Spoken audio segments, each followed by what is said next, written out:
श्रीराम समर्थ. आईची काशी यात्रा.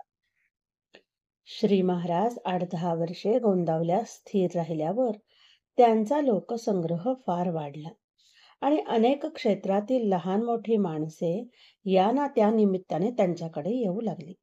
हे त्यांचे ऐश्वर्य पाहून गीताबाईंना एक प्रकारचे समाधान वाटे. जो आपला मुलगा बैरागीपणाचे वेड डोक्यात घेऊन घरातून निघून गेला होता, तोच मुलगा घरात राहून लोकांशी इतका चांगला वागतो. लोक देखील त्याला इतका मान देतात, याचे त्या भारी कौतुक करीत. या काळातच श्री महाराजांना 2 मुले झाली, परंतु ती दोन्ही तान्हेपणीच वारली. वयाला 60 वर्षे पूर्ण होऊन गेल्याने व आयुष्यामध्ये अनेक कष्ट सोसल्याने गीताबाई बऱ्याच थकल्या होत्या. श्री महाराज आपल्या आईची फार मनापासून सेवा करीत.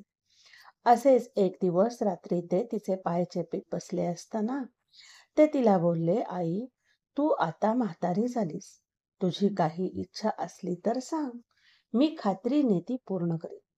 हे ऐकून तिच्या डोळ्यात पाणी आले आणि ती म्हणाली, गणू, माझे काय राहिले आहे आता? तुझे हे वागणे आणि लोकांचे तुझ्यावरचे प्रेम पाहून मन तृप्त झाले. माझा देह थकत चालला. मनात असे येते की एकदा काशी यात्रा घडावी. गंगा स्नान करून एकदा विश्वेश्वराचे दर्शन घेतले म्हणजे देहाचे सार्थक होईल. आईचे हे भाषण ऐकून श्री महाराज बोलले, वा, फारच उत्तम. मग उद्याच आपण निघायचे का? तुला काशी यात्रा घडवण्याचे माझ्याकडे लागले.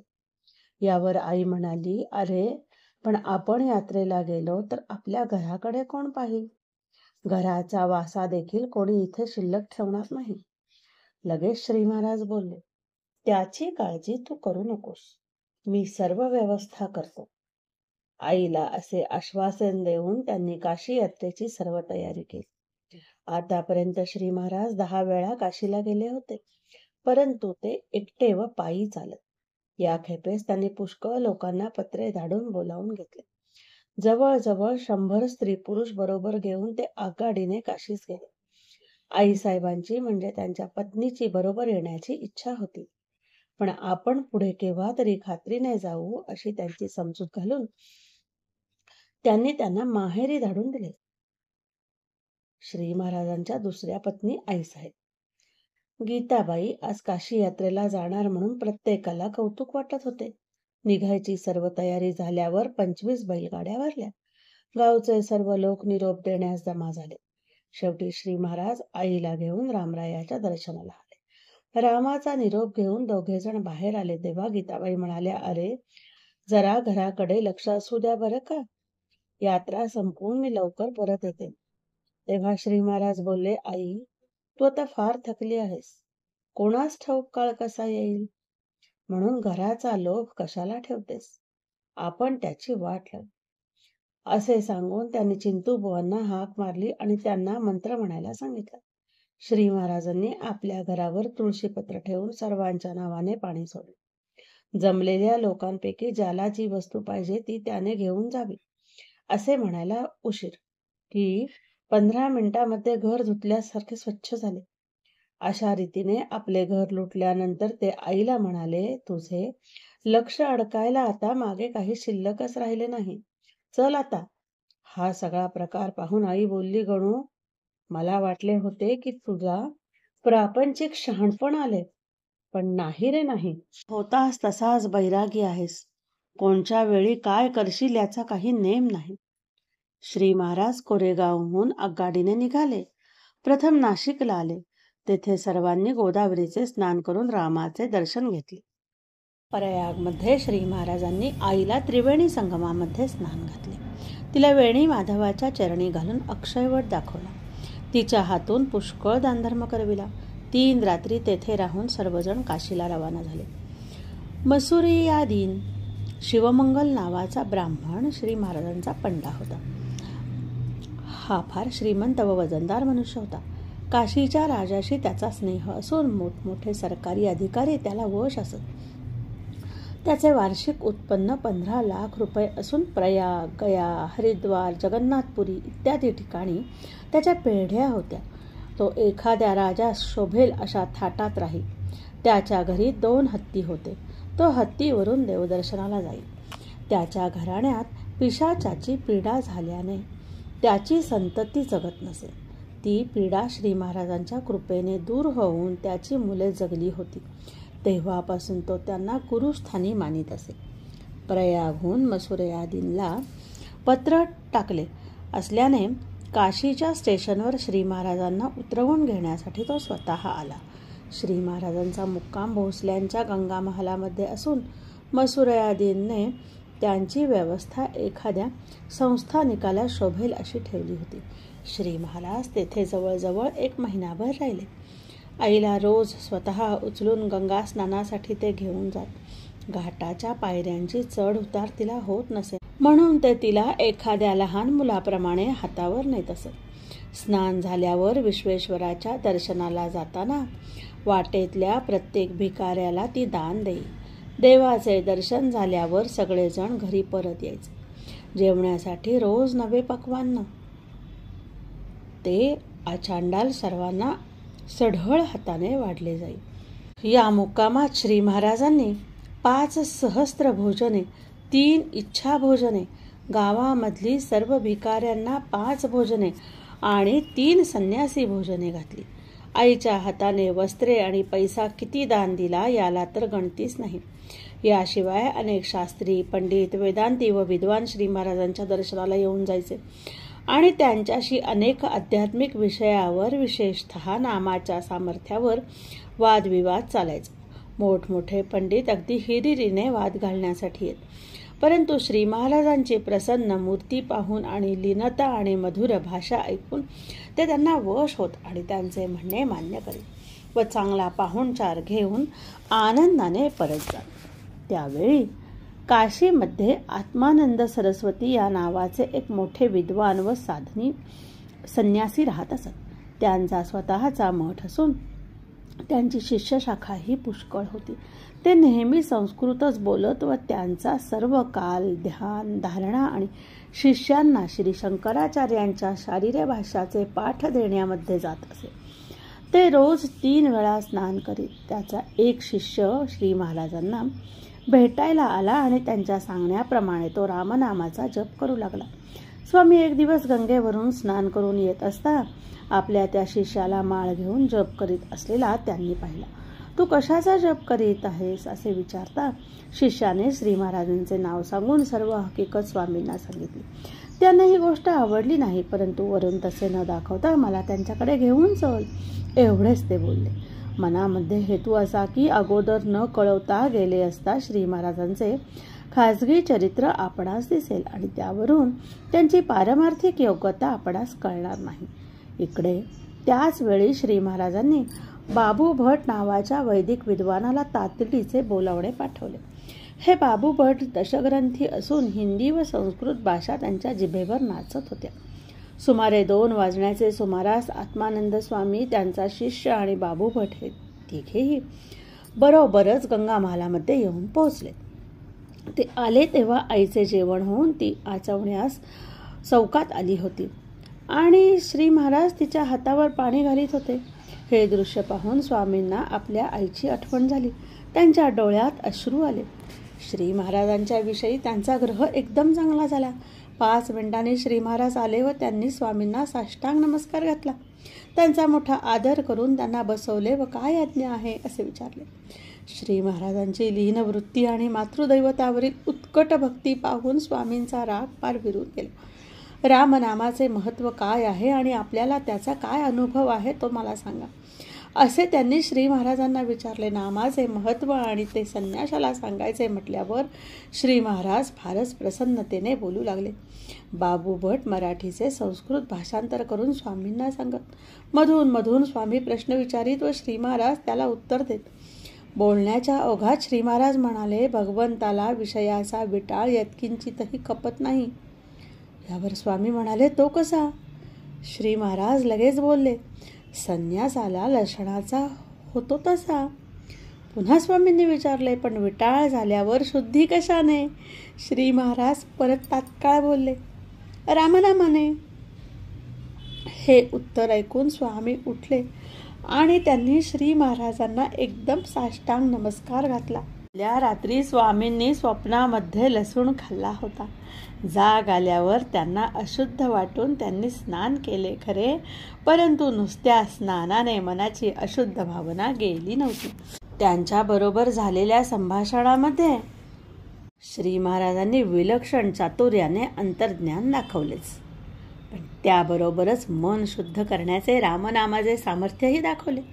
स्वामींनी श्री महाराजांपासून रामनामाची दीक्षा घेतली आणि श्री महाराजांनी त्यांना दीक्षा देण्याचाही अधिकार दिला. एकदा एक म्हातारे वेदांती शास्त्री बुवा सकाळी 9 वाजण्याच्या सुमारास श्री महाराजांच्याकडे वाद घालण्यासाठी आले. शास्त्री बुवा चांगले शास्त्र पढलेले असून फार कर्मठ होते. त्यांच्या घरी अग्निहोत्र असे. काशीमध्ये कोणीही भक्तिमार्गी साधू आला की त्यांच्याशी ते वाद करायला जात आणि वेदांतातले अनादी कूट प्रश्न त्याला विचारून त्यांची फजिती करीत. शास्त्री बुवा आले तेव्हा श्री महाराज आईला स्नानाला नेण्याच्या तयारीत होते. शास्त्री बुवांना पाहून ते तसेच बसले आणि बोलण्यास सुरुवात झाली. 3 तासपर्यंत निरनिराळ्या प्रश्नांवर काथ्याकूट झाला. शेवटी भगवंत जर पूर्ण आहे तर त्याला हे जगत उत्पन्न करण्याची जरूर काय, या प्रश्नावर वाद सुरू झाला. श्री महाराजांनी त्याला अनेक रीतीने समजावून सांगितले तरी त्याचे समाधान होईना. दुपारचे 12 वाजून गेल्यामुळे जेवण तयार झाले व मंडळी घाई करू लागली. त्यामुळे तो चिडला आणि श्री महाराजांना म्हणाला, काय वाटेल ते हो, माझे समाधान झाल्याशिवाय मी उठणार नाही. श्री महाराज म्हणाले, तुमचे समाधान केल्याशिवाय मी पण अन्न घेणार नाही. शास्त्री बुवांनी आपला प्रश्न पुन्हा मांडला. भगवंत हा केवढा पुराण पुरुष आहे, मायेबरोबर त्याची लीला कशी. त्यावर श्री महाराज चटकन बोलले, म्हाताऱ्या शास्त्री बुवांची 4थ्या तरुण बायकोशी जशी. हे शब्द ऐकल्याबरोबर शास्त्री बुवांचा चेहरा बघण्यासारखा झाला आणि समजले, मला समजले असे म्हणून त्यांनी लगेच आपला मुक्काम हलविला. एके दिवशी सकाळी दवंडी पेटवून काशीतील सर्व भिकाऱ्यांना श्री महाराजांनी दुपारी 12 वाजता जेवायला बोलवले.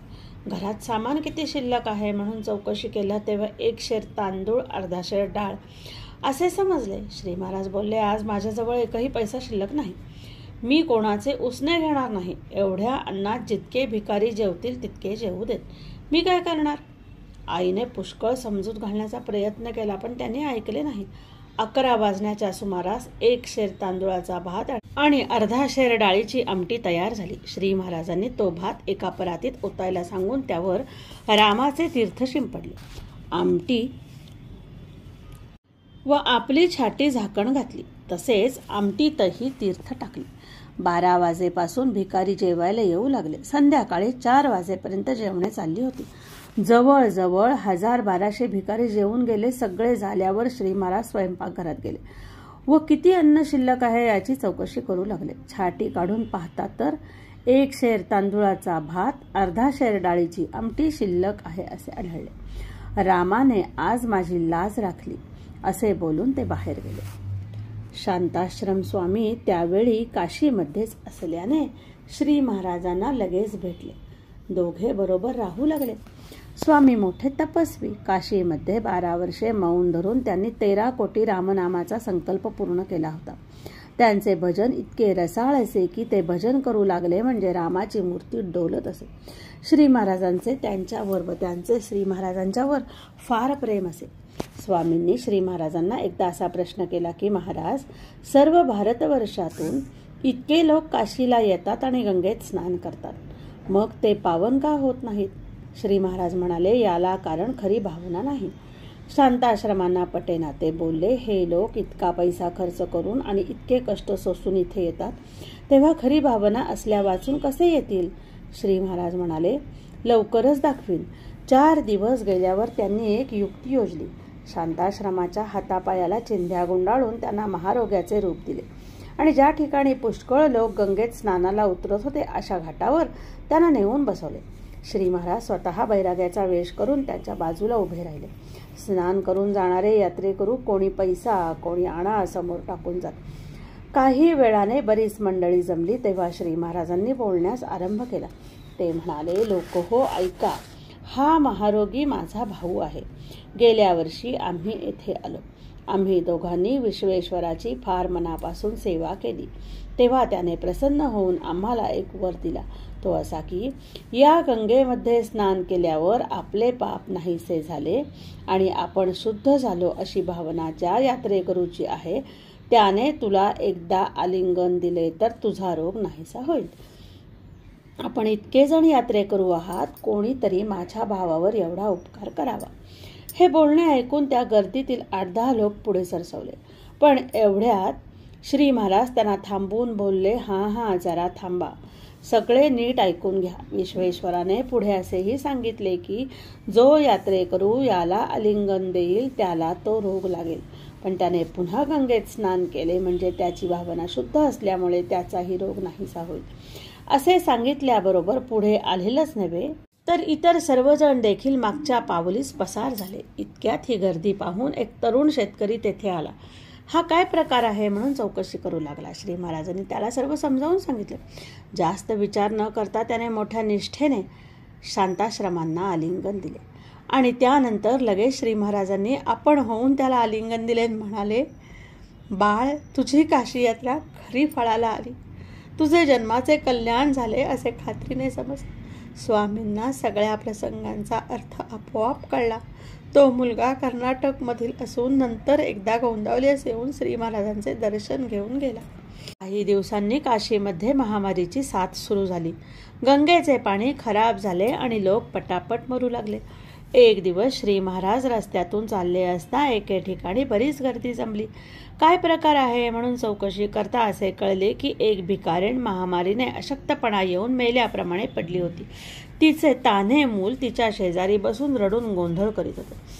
ते आईला प्यायला मागत होते. महामारीच्या भीतीने कोणी माणूस त्या बाईजवळ जाण्यास धजत नव्हता. हे करुण दृश्य पाहून श्री महाराजांचे अंतःकरण कळवळले. त्यांनी त्या मुलाला कडेवर घेतले आणि लोकांना बोलले, छे, ही बाई मेली नाही, अशक्तपणामुळे तिला झीट आली आहे. तिला लवकर रामाचे तीर्थ पाजा म्हणजे ती शुद्धीवर येईल. श्री महाराजांनी थोडेसे तीर्थ तिच्या अंगावर शिंपडले आणि बरेच तिच्या तोंडामध्ये घातले. 5 मिनिटांनी ती भिकारीण सावध झाली व उठून बसली. श्री महाराज तिला म्हणाले, बाई, तुझे मूल रडते आहे, त्याला दूध पाज आणि सुखाने आपल्या घरी जा. असे बोलून त्यांनी तिला एक वस्त्र व 1 रुपया दिला. भिकारणीने श्री महाराजांना नमस्कार केला व त्या मुलाला कडेवर घेऊन ते निघून गेले.